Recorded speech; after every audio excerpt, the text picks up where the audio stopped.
Salut à tous, c'est David pour l'électromobiliste. Alors aujourd'hui, on va se poser une petite question suite à un article sur Automobile Propre qui m'a mis la puce à l'oreille. Les Tesla Model Y européens auraient-ils une batterie plus petite? On va voir ça tout de suite.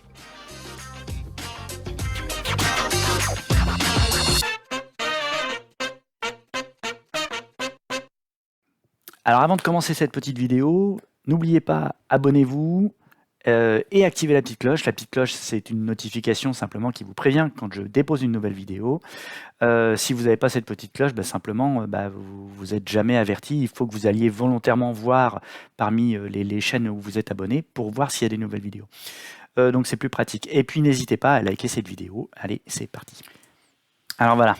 Effectivement, cet article mentionne les autonomies des modèles Y qui sont mis en vente sur le site de Tesla, les autonomies WLTP, et les met en comparaison aux autonomies EPA des modèles Y qui sont mis en vente aux États-Unis. Alors, l'article est bien parce qu'effectivement, il mentionne quelque chose d'intéressant par rapport à cette norme EPA, c'est que sur tous les véhicules qui sont vendus dans le monde entier, donc les véhicules électriques, les normes EPA sont toujours plus dures que les normes WLTP. Donc les normes WLTP, pour rappel, c'est les normes qui remplacent la norme NEDC depuis, je crois, 2019. Et qui donne donc une valeur kilométrique pour les véhicules, notamment les véhicules électriques. Et donc ça, c'est une norme européenne et elle est beaucoup plus sévère, elle aussi, que la norme NEDC, puisque effectivement, moi j'ai souvenir quand j'ai acheté la Ioniq électrique, la Ioniq électrique avait une autonomie, donc elle avait une batterie de 28 kWh, et donc elle avait une autonomie annoncée de 280 km, ce qui veut dire une consommation de 10 kWh au 100. Ce qui est 10 kW au 100, ce qui fait vraiment pas beaucoup. Alors, ces autonomies sont atteignables dans des conditions très particulières. Rouler sur terrain plat, sans accélération et freinage brusque, sans clim, 80 km/h maximum, température idéale, genre 20-21 degrés dehors. Et donc effectivement, voilà, on peut atteindre ces valeurs, mais autant dire que non, ce ne sont pas des valeurs réalistes. Il faut quand même à un moment ouvrir les yeux. Et donc les normes WLTP sont apparues en Europe. Et effectivement, par exemple, la Ioniq 28 kW n'a jamais eu une norme WLTP parce qu'elle a été remplacée entre-temps. Au moment où est arrivée la norme WLTP, LTP, elle a été remplacée par la Ioniq électrique 38 kW. Donc il y a 10 kWh de plus de batterie. Et donc à ce moment-là, les autonomies, elles, étaient beaucoup plus sévères et donc ça indiquait une consommation plutôt autour de 12,5 ou 12 kWh au 100.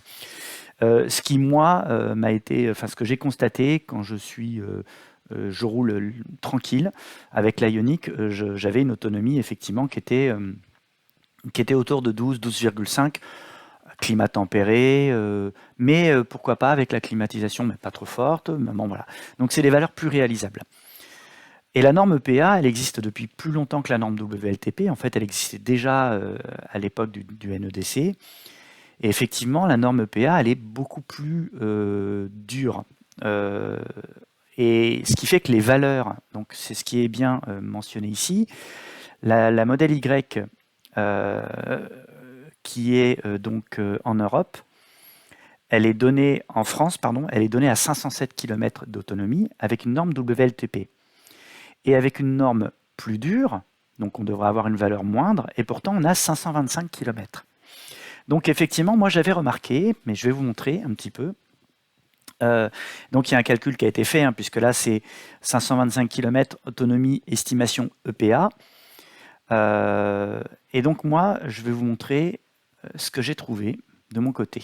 Donc ici, voilà la modèle Y en France. Donc ici, vous voyez, je suis sur le tableau français, sur le site internet, sur le tableau français. Enfin, la page française, pardon, de la Tesla Model Y, et donc on a une valeur en autonomie WLTP. Et effectivement, elle est donnée à 507 km pour le modèle grande autonomie.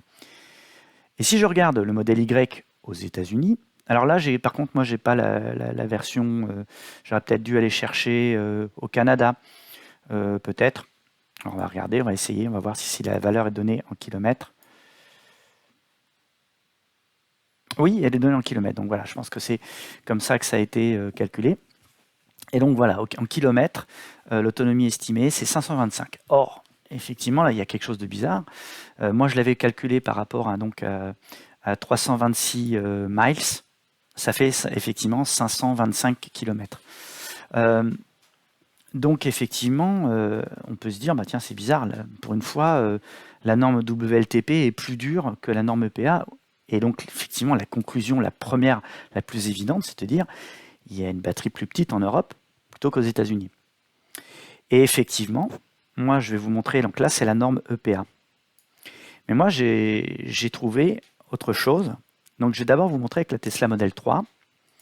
En France, ici on a une estimation pour la performance de 567 km d'autonomie en norme WLTP. Aux États-Unis, alors je vais passer tout de suite sur la version canadienne, comme ça on aura la valeur EPA. Donc la valeur EPA est à 423 km. Donc on est bien d'accord que là, c'est plutôt cohérent. Alors attendez, je suis sur l'autonomie standard plus, je vais me mettre sur la performance. Voilà. La performance, il me dit 507 km. C'est bizarre, hein, les chiffres sont les mêmes. 507 km d'autonomie estimée EPA, alors qu'en France, la performance donne 567 km en WLTP. Donc là, on se dit, ouais, effectivement, les normes EPA sont plus restrictives. Or, moi, j'ai fait la même chose avec la Tesla Model 3, donc, à Hong Kong. Hong Kong, j'ai les valeurs WLTP. Ça, c'est intéressant. Parce que, effectivement, les normes WLTP ne sont pas encore utilisées aux États-Unis, mais elles le sont non seulement en Europe, mais également en Chine, en Asie, en fait, dans tout le continent asiatique. Et donc, cette norme WLTP, alors, ici, si je vais sur la performance, elle me dit bien 567 km. Et là, on est bien sur le site de Hong Kong. D'ailleurs, on a les prix en dollars hongkongais. Je sais pas. Mais quoi qu'il en soit, on s'aperçoit qu'effectivement, la Model 3 en France WLTP et à Hong Kong WLTP a la même autonomie. Et donc, je reprends le modèle Y en France 507 WLTP. Et bien, ce que j'ai fait, c'est que j'ai fait la même chose à Hong Kong pour la modèle Y. Et à Hong Kong, pour la modèle Y, en WLTP, on a 542 km d'autonomie. Or, rappelez-vous, on est à 507 km. Alors là, je suis sur la modèle 3, mais à culpa. Modèle Y, on est là. Modèle Y en Amérique du Nord, pour pas dire États-Unis, donc avec le Canada. En Amérique du Nord, on a 525 km d'autonomie EPA, et nous avons donc la modèle Y à 542 WLTP. Mais en France, on a la modèle Y à 507. Donc la conclusion qui est faite par Automobile Propre, pour moi, est juste. On n'a pas la même batterie. Donc la conclusion est sans doute hâtive. D'après les informations, cela signifierait que... Alors, il y a deux théories. C'est vrai que pour l'instant, les modèles Y arrivent seulement sur le plancher des vaches en France. Peut-être que l'autonomie a été sous-estimée et qu'elle sera rehaussée plus tard. Ce que je trouve bizarre puisque la norme WLTP est déjà appliquée à Hong Kong. Ou alors, effectivement, l'autre théorie, c'est que ce n'est pas la même batterie et qu'ils ont fait des modèles 3 un petit peu vite fait. Des modèles Y, pardon. Alors attendez, je suis sur le mauvais. On va fermer les modèles 3. On va rester sur le modèle Y. Hop. Voilà. On va mettre uniquement le modèle Y en norme en français et en norme ou en norme WLTP. Donc ici. Modèle Y long range. Hop. Et puis alors effectivement, standard range, on a 455 km d'autonomie. Donc c'est plus que la standard range en WLTP. Donc ça, c'est de bon augure pour la Standard Range quand elle arrivera en Europe. Ça veut dire qu'une fois qu'elle sera produite en Europe, elle aura a priori cette valeur. Sauf si les batteries sont différentes, ce qui sera probablement le cas puisque la modèle Y qui sera définitive en Europe, c'est celle qui sera produite à la Gigafactory de Berlin, a priori au mois d'octobre d'après les annonces qui ont été faites par Tesla. Donc on est impatient de voir les modèles européens arriver, on espère avoir vite les nouvelles cellules de batterie, et puis effectivement il y a aussi des interrogations par rapport aux cellules de batterie. Est-ce que les modèles Y qui ont une autonomie en France de 507 km pour les long range sont les mêmes batteries? Est-ce que c'est les mêmes batteries en termes de chimie? Et je ne parle pas de capacité, puisque là clairement il y a une différence. Est-ce que c'est la chimie? Est-ce que c'est la capacité? Si la capacité était la même, je pense qu'on aurait la même autonomie, même si en fonction de la chimie, le poids des batteries peut changer. Donc voilà, je pense que effectivement, même s'il ne faut pas faire de conclusion hâtive, je pense que la modèle Y qui est arrivée en Europe et donc en France à l'heure actuelle et qui vient de Chine, c'est un peu une modèle Y au rabais, c'est vrai, 500 km d'autonomie. C'est dommage quand on voit que le modèle qui est produit en Asie, il a 542 km. Alors fondamentalement, 500, 540, c'est pas enfin ça fait 10%, vous allez me dire, pas loin de 10%, oui. Mais bon, déjà 500 km d'autonomie, on voit très bien aujourd'hui sur les modèles, les Tesla Model 3 SR+, qui ont 448 km d'autonomie WLTP, que c'est largement suffisant pour traverser la France et même aller à l'étranger. Il y a notamment des vidéos, là les retours de vacances, il y a plein de vidéos qui montrent Tesla enthousiaste, le gamer en carton, Tesla Riviera, je crois. Enfin, tout le monde est parti en vacances avec sa Tesla et nous a fait un petit road trip, donc c'était assez amusant de suivre ces road trips.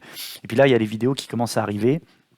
Voilà, donc on va avoir un petit peu, tout ça va s'éclaircir avec le temps, mais moi je valide un peu la théorie comme quoi il y a une batterie plus petite sur les premiers modèles Y qui arrivent sur le sol européen. Et j'espère que les modèles qui seront produits à la Gigafactory de Berlin auront une autonomie un peu plus conséquente. Voilà. C'est tout pour cette vidéo. N'hésitez pas à vous abonner si ce n'est pas déjà fait et actionner la petite cloche si ce n'est pas déjà fait et à liker cette vidéo, mais surtout à mettre des commentaires pour me dire ce que vous en pensez et votre théorie à vous, c'est laquelle. Voilà, merci beaucoup, à bientôt pour une prochaine vidéo. Ciao, ciao.